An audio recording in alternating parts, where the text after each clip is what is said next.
இனிய தமிழமுது நேயர்களுக்கு இனிய காலை வணக்கங்கள். இப்பொழுது நாம்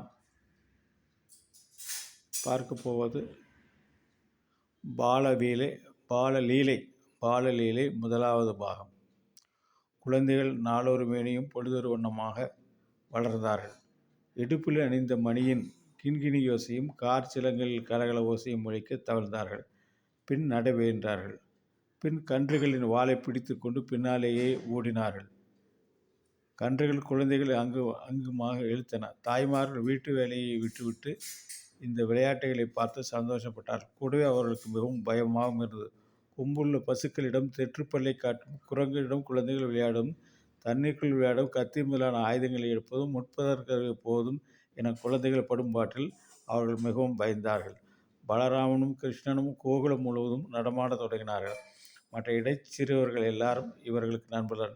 எல்லோரும் சேர்ந்து கொண்டு தினம் கொண்டாட்டம்தான். இச்சிறுவர்களால் கோகுலம் அமளிப்பட்டது. எல்லோருக்கும் கிருஷ்ணர் தான் தலைவன். கிருஷ்ணன் செய்யும் அட்டகாசமும் தாங்க முடியதாக இருந்தது. ஒரு சமயம் மற்ற பெண்கள் யசோதையிடம் கிருஷ்ணன் கொடுக்கும் தொல்லைகளை சொல்லி முறையிட்டார்கள். யசோதேவி தங்கள் மகன் கிருஷ்ணன் செய்யும் அட்டகாசம் தாங்க முடியவில்லை.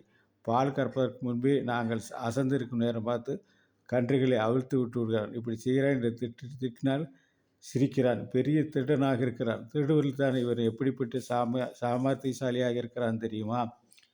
என்னென்ன வழிக்கோ அப்படியெல்லாம் செய்து பால் தயிர்களை திருடி சாப்பிடுகிறான். இவன் மேலும் சாப்பிடுக்கு முன் குரங்குகளையும் கூட்டி அவைகளுக்கு பங்கு கொடுக்கிறான். அந்த குரங்கில் ஏதேனும் ஒன்று சாப்பிடாவிட்டால் எங்கள் சட்டி பானையை உடைக்கிறான். எங்கள் வீட்டில் எதுவும் கிடைக்காவிட்டாலும் குழந்தையை கிளி அளவிட்டு வெளியே போய்விடுகிறான். உயரத்தில் சட்டியில் வைத்திருப்பதையும் உன் மகன் விட்டு வைப்பார். எதையாவது எடுத்து ஒன்றின் மேல் ஒன்றாக போட்டு மேலே எடுக்கிறான்.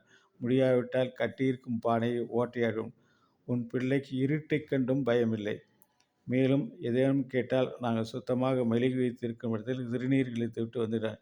இப்படி செய்கின்ற இந்த கள்ளன் இவனைப் போல் சாது போல் தங்கள் பக்கத்தில் நிற்கிறான் என்றார்கள். யசோதை கிருஷ்ணனை பார்த்தாள். பயந்து போய் மிரள பார்த்தான் கிருஷ்ணன்.